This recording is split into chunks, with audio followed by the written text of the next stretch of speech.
Hey guys, what's going on? Today we are going to start the video by saying hi to Charlie. Charlie, it's been a while. How you doing, buddy? How you doing? Today we're going to start by announcing a $100 giveaway. It's going to be a quick 24-hour giveaway that we do on Instagram and Facebook and Twitter, I think. I think we'll do it on Facebook, Instagram, and Twitter, each with a separate $100 prize. We'll be going on for just 24 hours after this video goes live. So guys, check out my Facebook at Clash with Ash Official, check out my Twitter at CWA, and check out my Instagram, Clash_with_Ash, to find out more information on that, and enjoy the video. Say bye-bye. Say bye-bye. High five. Boom. Oh, he's shy. Hey guys, what's going on? It is Ash here coming at you today in Clash Royale. I am joined by IAmJp, one of my favorite pros to have on the channel. He just got 53 wins in the Global Challenge using this deck. I was actually watching him live, and I thought instead of sharing that gameplay with you guys, why not share this inside a Grand Challenge? So 45 minutes later, here we are. He is already inside his first match, guys. And before we talk about the deck, which has it's like the PEKKA Bridge spam deck, kind of, but without Battle Ram. We have the Ram Rider, which the way I was watching maybe 5 or 10 matches of JP play in the Global Challenge, and the way he uses Ram Rider is different than how you would use, the Battle Ram in this deck. So today, I want to focus specifically on how he uses the Ram Rider, because we really haven't shared any Ram Rider gameplay at all here on the channel, aside from the day after it was released or announced inside the game as a new legendary. So I wanted to kind of take a look in and see how this card evolved and see how it can be an interesting combo card when used defensively in a deck like this alongside the Bandit and the PEKKA. But before we do that, I figured I would just, I don't even know if I should be saying this or I need to say this, but in yesterday's legendary ranking video that I put out, I put the ad for the Elite Barbarian coaching, and I literally got, like, I don't know if they were trolling me, but I know that some weren't trolling me, but I got 50 comments maybe complaining about me being an Elite Barbarian deck coach. Dudes, guys, gals, it was a joke. It was a meme. I'm not really a deck coach. I'm not really charging $2,000 per hour.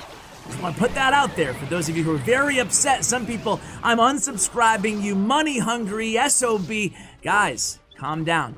All right, so that's out there. We're going against Golem here, and even though we have the PEKKA in this deck, I feel like I say this a lot recently when we face Golem, or when we're playing a Golem deck here on the channel, which should be coming with Royale on voice maybe tomorrow or maybe Monday, just kind of a heads up there. Also, the return of Pro vs. Pro and the return of Sub vs. Pro, all coming within probably a week and a half here on the channel, just to answer your questions in the comments. But just because he has the Golem in this deck, guys, does not mean we have the hard counter because we have PEKKA. The fact that he has the Night Witch in the deck also means that in double elixir time, he can pull these really big pushes that not just a PEKKA and an E-Wiz in this example will be able to stop. However, with the Ram Rider in this deck, you'll notice, and he already did it once in this match, I think, he'll kite with the Ram Rider opposite lane, heading to the opposite tower. That's going to do two things. It's going to buy him more time on defense. Right there, you see it, guys. It didn't really kite anything that time. The Baby Dragon was almost dead already, and we had already handled that Night Witch. But here we go. It's going to be a quick GG here. 1 second into overtime, we get that Ram shot, and there it is. One victory. We're currently now 10-1 inside this Grand Challenge. Let's go into the next match, and we'll talk more about the Ram Rider strategy, specifically that play that we just saw there. All right, guys, into the next match here against someone from Hong Kong Group 1.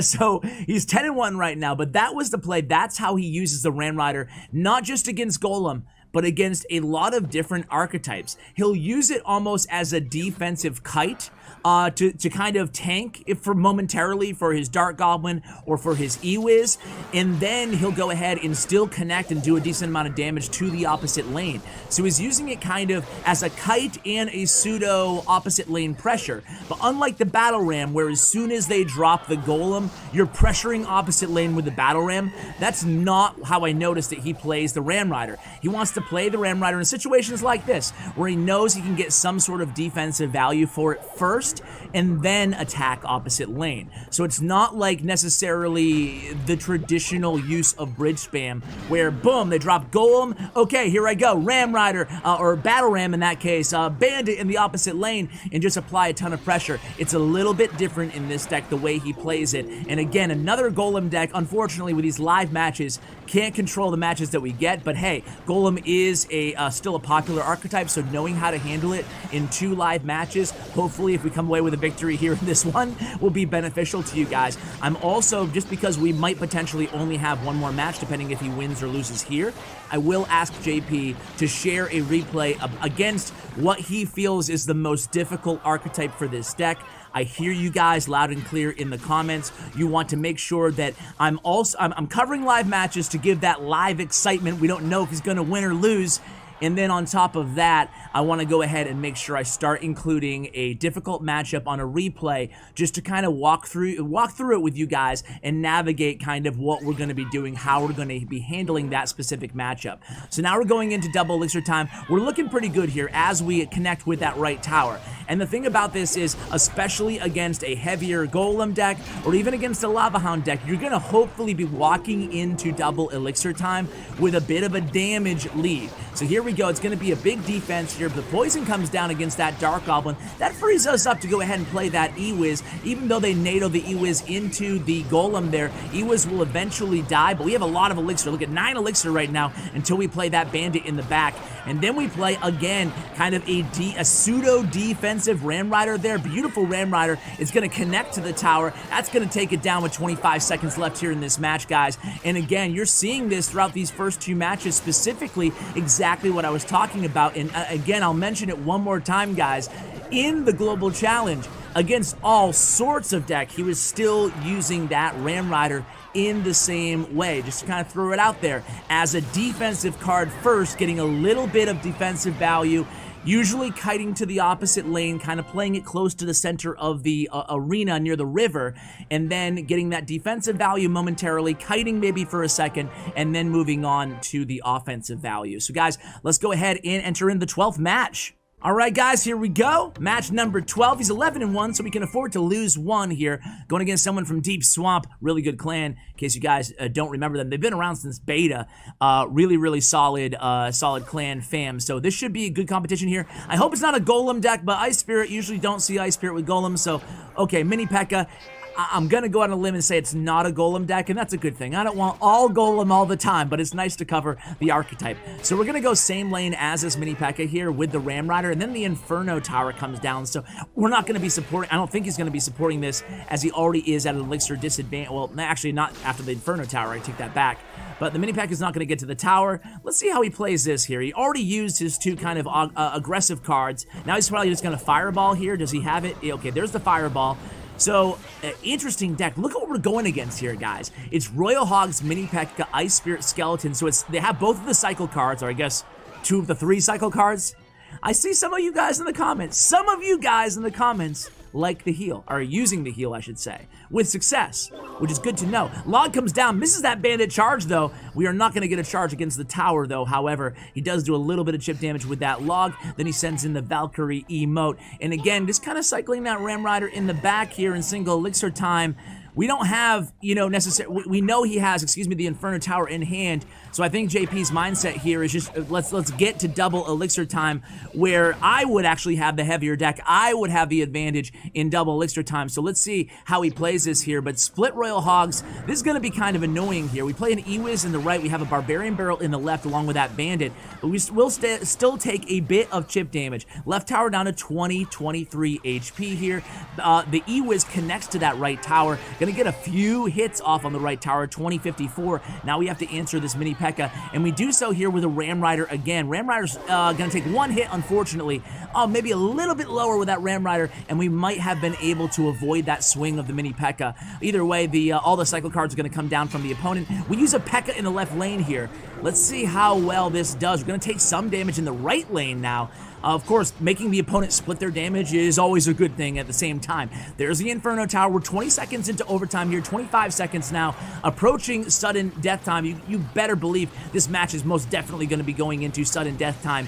I mean, I don't see how it could not at this point with 29 seconds left. Pekka's is going to go ahead and be taken care of by the Inferno Tower. Bandit, kind of an ill-advised Bandit there. It's not going to get any value at all. Maybe a couple chip hits against those Royal Hogs. Royal Hogs do connect to that left tower, taking it down to 1603. Now we have a Ram Rider, an Ewiz, and one Barbarian in the left. A log comes down, pushing that Ewiz away from the Inferno Tower. Ewiz is down, and now is our Ram Rider down as well. So very interesting. How is he going to be able to break through this deck? Because the opponent has a lot of fast cycle cards, skeletons, obviously, archers, you know, not a cycle card, but 3 elixir, ice spirit, and log, they're always able to get back to that Inferno Tower just in time to annoy us. And there's a freeze! Oh man, freeze is so nasty right now. I should have probably seen that coming, but I didn't. I look at the first, 7 cards in the deck, and I think I just assumed traditional poison is in this deck, but of course it's freeze. That's going to be an issue too, because think about it, we're going to have to really make sure we save our fireball for when the opponent has a really good freeze, log, Royal Hog push coming at us potentially later in this match. This might be difficult. We play that P.E.K.K.A in the left lane just to kind of block the lane. The opponent cycles a log. They're cycling here in the right, guys. Here we come with the Royal Hogs. We use an Ewiz at the bridge. That's going to be a very important note for you guys. Using the Ewiz at the bridge right there when the opponent has freeze is going to allow us to be able to stop the opponent from both freezing the Ewiz and the tower at the same time. So that Ewiz spacing is going to be crucial and critical to actually coming away with a victory here. But right now, not looking so good. This might be going 12, guys, in this GC. And I just don't know how he's going to be able to break through here. We do a pretty good job defensively. Again, 1143 on our left tower, 1134 on our right tower. So they're splitting their damage, but look at the opponent's towers. Oh, look at that. They're taking advantage of the leap ability of the Ram Rider. Zap comes down, but still, guys, the fact that he has mini P.E.K.K.A and Inferno Tower is just going to be so difficult. We play a high Ewiz in the right. We play a Barbarian Barrel in the left. But look at this, guys. This is going to be trouble. I don't know. Even IAmJp, I don't know how he can walk away with a victory, although we do get 2 hits with the Ewiz on that right tower. And here it goes, another log cycle. I wonder why he's log cycling in the left lane here. Maybe that was a little minor mistake, but either way, I guess it's because he wants to target his left, our right. The right lane. He does connect with another log. We connect with a battle ram there, not the charge, or excuse me, a Ram Rider. Ash, come on, man. 1106 damage. Here we go. A high Ewiz again. Freeze, and that's what I'm talking about, guys. That high Ewiz allowed him not to let the opponent freeze the Bandit and the Ewiz. However, the tower's down to 239. Can we sneak by? We do. That was a little bit too high of an Inferno Tower placement, and just like that, we have the tower down to 90 HP, and it's down. Whoa. All right. He gives the oops, and you know what? It wasn't a bad Inferno Tower placement. Well, it was a bad Inferno Tower placement, right? Let's go into a replay against that difficult match, guys. All right, so yeah, it wasn't a bad Inferno Tower placement. It was just late, or it was bad if you knew he was going to be late, right? You gotta not be afraid to place that Inferno Tower right in front of your tower if you have to, if you're going to be late. And really, that was the only opening. And sometimes against those difficult matchups, guys, you do what JP did there. You just try to play as efficiently, as smart as possible, and then you wait for one mistake from the opponent. You're not going to be playing against against pro players, excuse me, at 12 wins in every single challenge, but even pro players do make mistakes, as we saw there. So a zap comes down from IAmJp. Again, guys, this is the replay, and I'm going to remind you guys now that IAmJp actually has a very active and good YouTube channel. Just because he doesn't speak English, the gameplay is stellar, so I would go ahead and recommend you guys check it out. I will include a link to his YouTube channel in my show notes below, along with his profile on statsroyale.com and his social media information and all my social media, so you guys can get in on Charlie and I's $300 giveaway, $100 on Facebook, $100 on Instagram, and $100 on Twitter. So here we go. It's going to be so this is the most difficult matchup according to IAmJp. We're going against the traditional P.E.K.K.A Ewiz Bandit deck that we've shared many times here on the channel with Zap and Poison for the spells. And this can be an issue here because, again, we have the Ram Rider And not that the Ram Rider's worse, but in this matchup, it might be a disadvantage. So how are we going to get through the P.E.K.K.A, the Royal Ghost, the Bandit, and have still enough cards in the proper cards in rotation to always defend properly on the other end? So here we go. We're going to watch and see how IAmJp plays this. There goes the Fireball. That was a beautiful Fireball, taking care of the Bandit. It was almost a predictive Fireball because he launched that Fireball before he knew they were going to drop the Bandit as well. Just trying to get a P.E.K.K.A hit. We didn't get a P.E.K.K.A hit, but we almost killed the E-Wiz and we killed the Bandit. Not too bad, right? Now, speaking of P.E.K.K.A, there's the opponent's P.E.K.K.A trying to stymie our Ram Rider, but we still connect. Ram Rider can still connect as long as they don't predict with their P.E.K.K.A ahead of time.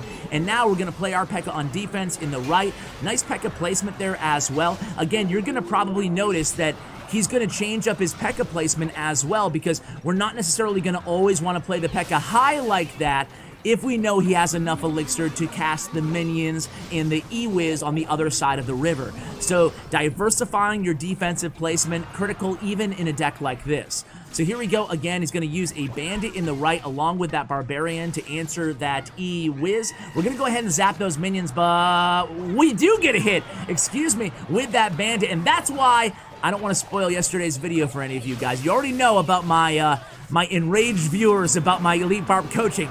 But now, the Bandit, I ranked her pretty high. I ranked her pretty high. Some of you had a problem with that. But that's the reason right there. She's just so difficult to stop that charge. And speaking of charging, now we have a zap down. And look at the zap comboed with that. Oh my god, that was beautiful. The zap comboed with the Ram Rider there in the snare effect, able to take away those minions, get that Ram Rider to the tower, and it's down to 418. So let's see how he negotiates the end of this match. E-Wiz is in the hand for the opponent. They drop it down there, predicting that Dark Goblin. That was a nice E-Wiz, and then we drop a Bandit on our end. I'm not sure if we even needed that Bandit there necessarily. We do go ahead and zap those minions, and now how are we going to respond here in the left? We're just going to use a Bar Barrel here against this Royal Ghost, holding him to one hit. The P.E.K.K.A was there for our Ram Rider in the right. Let's see if they use a poison here or what they do against our E. Okay, they're going to go in the right.